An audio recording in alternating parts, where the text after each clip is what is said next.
नमस्कार, हल्ला बोल टीवी देख रहे हैं आप। मैं हूं आपके साथ प्रियंका। बता दें कि बिहार में आखिरकार मुस्लिमों की आर्थिक स्थिति इतनी बदतर क्यों है, कौन है इसके पीछे, इसी के बारे में और भी ज्यादा जानकारी देंगे। और अली असद और इन्होंने इस पे काफी ज्यादा रिसर्च भी किया है।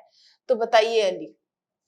देखिए, आपका जो क्वेश्चन है कि मुसलमानों की आर्थिक स्थिति अभी तक बदहाल है, बुरी स्थिति में है, इसका कारण क्या है और इसको किस तरह से रीडेवलपमेंट किया जा सकता है। तो अल्लामा इकबाल जो हैं, बहुत बड़े शायर हैं, उनका एक शेर मुझको याद आता है कि हैरत है कि तालीम और तरक्की में है पीछे, जिस कौम का आगाज ही इकरा से हुआ था। इकरा मतलब पढ़ो, रीड। ये कुरान जो है, कुरान शरीफ मुस्लिमों का जो हौली कुरान है, उसके अंदर वो जो कुरान की सबसे पहली आयत नाजिल हुई वो इकरा से हुई, यानी इकरा बिस्मि रब्बिकल्लज़ी खलक।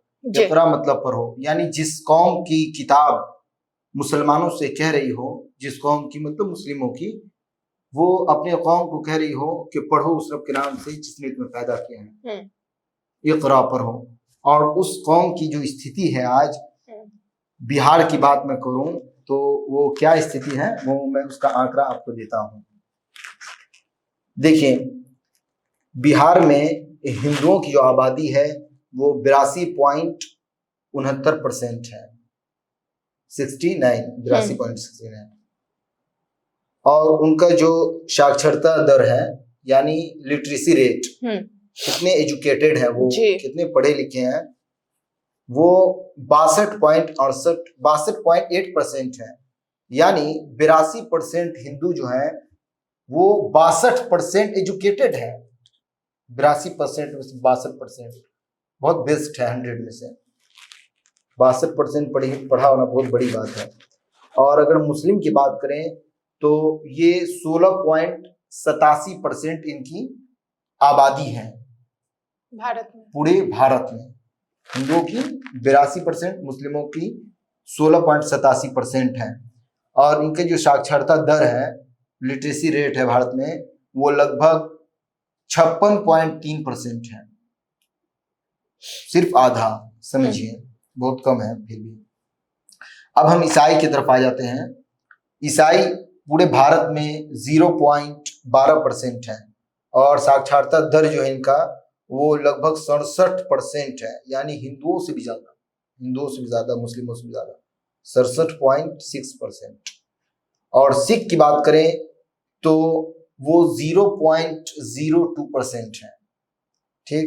और इनकी साक्षरता दर लगभग 72%, हिंदू, मुस्लिम और ईसाई से भी ज्यादा, ठीक। अब जैन की तरफ हम आते हैं। ये 0.02% है, यानी सिख के बराबर है। और इनकी साक्षरता दर, लिटरेसी रेट जो है, एजुकेशन क्वालिफिकेशन जो है, वो लगभग 90% लोग एजुकेटेड हैं जैन कम्युनिटी में जी। और फिर हम बौद्ध की तरफ आते हैं तो ये 0.02% है, लगभग 74%। इस लिस्ट में सबसे ज्यादा जैन जो समुदाय हैं उनके लोग एजुकेटेड हैं, 90%। देखिए, किसी भी कौम की स्थिति अगर वो पस्त हो जाती है और वो बदहाल हो जाती है, बेरोजगारी और भी बहुत सारी जो कमियां हैं, उस तरह की स्थिति आ जाती है कि वो ग्रामीण इलाकों तक ही रह जाते हैं, तो उसका जो मूल कारण है वो एजुकेशन है।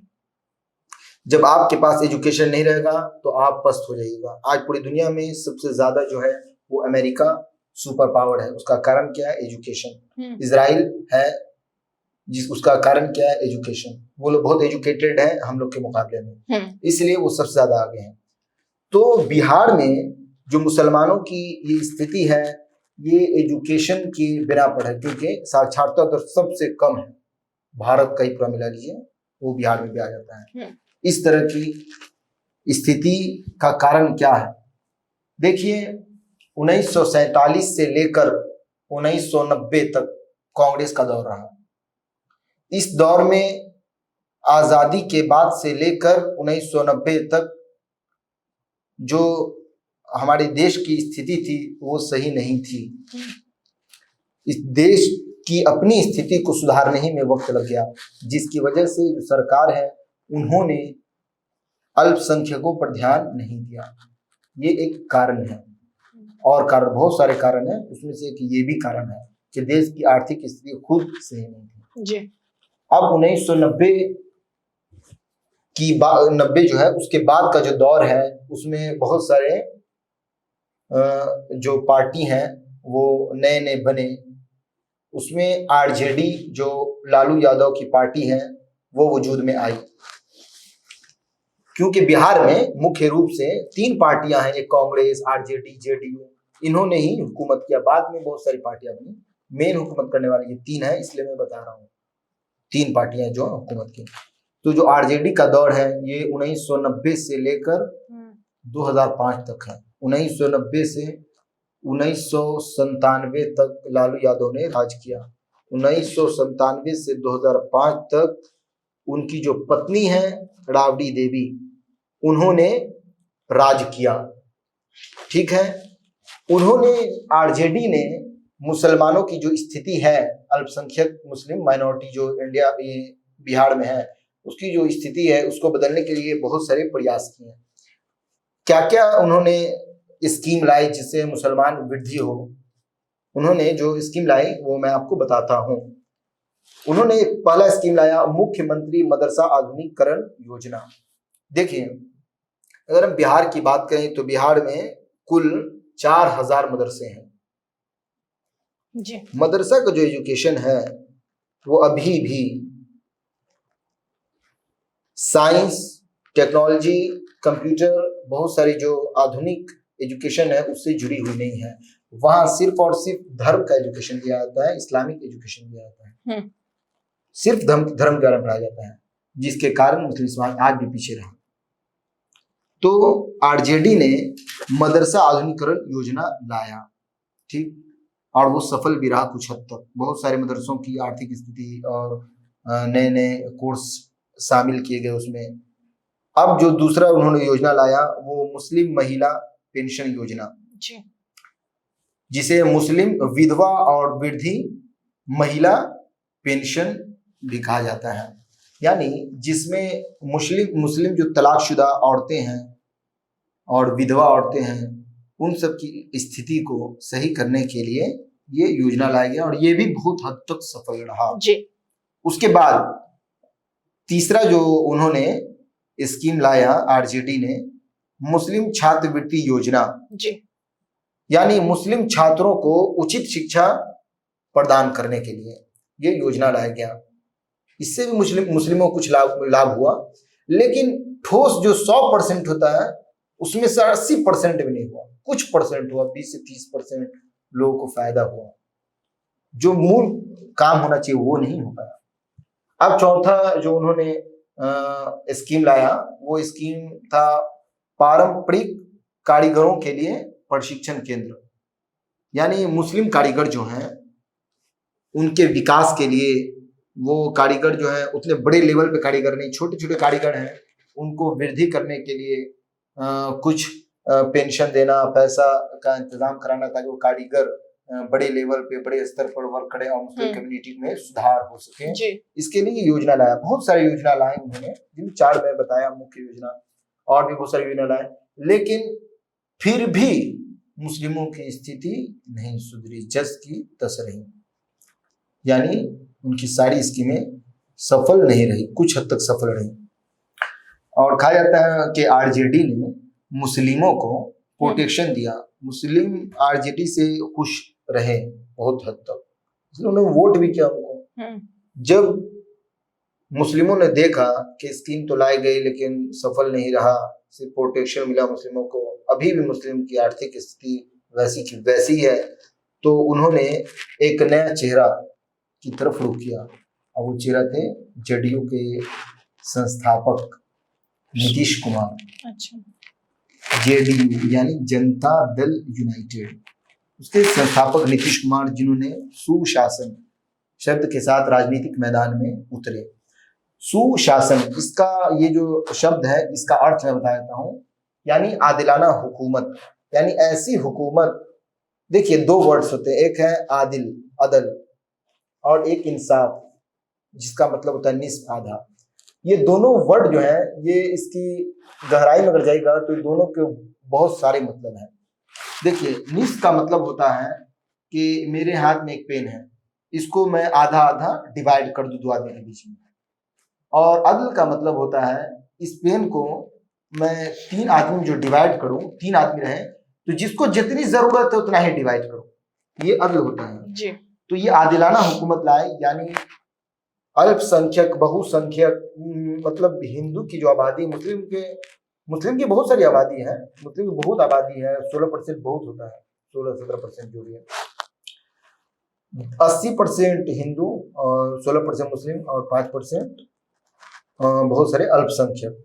तो अल्पसंख्यक को भी उनके जरूरत के हिसाब से देना, जिसे हम आरक्षण, रिजर्वेशन कहते हैं, उनके जरिए उन्होंने राज किया, राजनीति के मैदान में आए और उन्होंने भी मुस्लिमों के लिए, अल्पसंख्यकों के लिए बहुत सारे कार्य किए।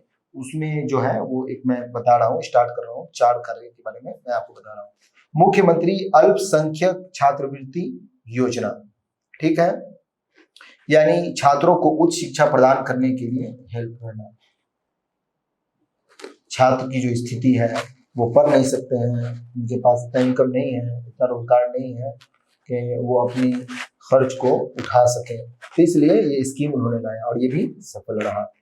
और दूसरा स्कीम जो है वो मुस्लिम महिला सशक्तिकरण, यानी मुस्लिम महिला को रोजगार का अवसर प्रदान करना, ताकि मुस्लिम महिला की जो स्थिति है वो दुरुस्त हो सके, ठीक है। अब तीसरे पे मैं आता हूँ, मुस्लिम कारीगरों के लिए रणनीति योजना। ये जो आरजेडी ने क्या बोला, ये भी है, इन्होंने भी किया और कुछ हद तक, यानी बहुत हद तक फिर भी सफल रहा ये। फिर मुस्लिम समुदाय के लिए स्वास्थ्य योजना,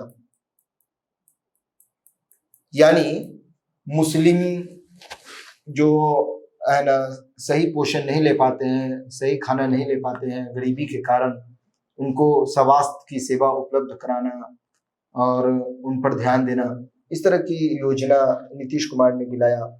लेकिन फिर भी आज भी नीतीश कुमार से, तो नीतीश कुमार हो चाहे आरजेडी हो, यानी जदयू हो या आरजेडी हो या कांग्रेस हो, तीनों ने मुस्लिमों के लिए काम किया, ऐसी बात नहीं है। किसी एक पर हम नाराज नहीं हो सकते हैं कि कोई नहीं काम किया, ऐसा नहीं कर सकते हैं। काम तीनों ने कोशिश किया, लेकिन फिर भी आज भी मुसलमानों की स्थिति वैसी की वैसी है। तो हमारा ये मानना है कि अब जो भी सरकार बनेगी और मुस्लिम जिसको भी वोट करेंगे, उन्हीं को वोट करें जो करते हैं आपके लिए काम, जो सही है, अपने हिसाब से वोट कीजिए।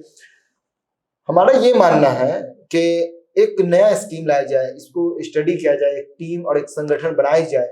जो 16% मुस्लिम आबादी बिहार में है, बिहार में कुल 13 करोड़ की आबादी है, ये बात आप जान लीजिए, ठीक है। उसमें 16% मुस्लिम की आबादी है, जिसकी स्थिति आज भी वैसी की वैसी है, उस पर एक स्टडी किया जाए और कारण समझा जाए क्या कारण है इतने पिछड़ापन की, बेरोजगार होने की और समाज में अच्छा कॉम्बिनेशन न होने की। इस पर काम करने के लिए हमारा अपना पर्सनल मानना है कि ये जो 4000 मदरसे हैं, आज भी मदरसा में सिर्फ और सिर्फ इस्लामिक एजुकेशन दिया जाता है। इस्लामिक एजुकेशन के साथ हमें साइंस, कंप्यूटर और भी बहुत सारी जो फील्ड हैं, उनके एजुकेशन को इस्लामिक एजुकेशन के साथ जोड़ना होगा। अभी भी मदरसा में वो जुड़ा नहीं है जी। अगर हम इसको जोड़ लेते हैं तो मुसलमानों की स्थिति दुरुस्त हो जाएगी, मुसलमानों की स्थिति बहुत हद तक खुशहाल हो जाएगी। क्योंकि जब मदरसा से एक बच्चा निकलता है एजुकेशन हासिल करके जी, और जब वो दुनिया के फील्ड में कदम रखता है तो उसको दुनिया के बारे में कोई नॉलेज नहीं रहता है जी। उसको पता नहीं होता है रोजगार किस तरह हासिल किया जाए। वो एंकरिंग नहीं कर सकता है, वो किसी भी प्रोडक्ट को डेवलप नहीं कर सकता है, ई कॉमर्स बिजनेस क्या है वो नहीं कर सकता है, ऑनलाइन बिजनेस और भी बहुत सारी चीजें हैं, उसमें उसका कोई योगदान नहीं रहता है, क्योंकि उसने सिर्फ और सिर्फ इस्लामिक एजुकेशन हासिल किया, जिसकी वजह से वो 10,000 5,000 रुपया महीना कमाता है, जिस पर उसका गुजारा नहीं हो पाता है। और ये खानदान दर खानदान, पीढ़ी दर पीढ़ी अपनी बदतर स्थिति में डूबा रह जाता है। तो इस स्थिति को बदलने के लिए मदरसा की तरफ रुख किया जाए और मदरसा को ध्यान दिया जाए और मुस्लिम समाज के बच्चे जो हैं उनको शिक्षा के लिए कुछ राशि का इंतजाम किया जाए, जिसके जो कहते क्या थे लोन, एजुकेशन लोन जो है ये मुस्लिम समाज को दिया जाए। जो गरीब हैं, इनका तबका बहुत ज़्यादा निचला है, जो हासिल नहीं कर सकते हैं, इन सब स्कीम पर अगर काम किया जाए तो मुस्लिम की हालात सुधर सकती हैं। हम किसी पार्टी पर इल्जाम नहीं लगा सकते हैं कि उसने काम नहीं किया, काम किया लेकिन उस तरह काम नहीं किया जिस तरह काम होना चाहिए जी। तो ये स्थिति थी। तो शिक्षा मेन जोड़ है, शिक्षा अगर मुस्लिम हासिल कर लेंगे तो सारी स्थिति जो बेकार है वो सही हो जाएगी। तो अभी बिहार विधानसभा चुनाव चल रहा है, इसमें देखिए आपके लिए कौन कितना फायदेमंद है और वोट कीजिए, अपने वोट का सही इस्तेमाल कीजिए। तो फिलहाल इस पेशकश में इतना ही। आगे की खबरों के लिए देखते रहिए हल्ला बोल टीवी। धन्यवाद।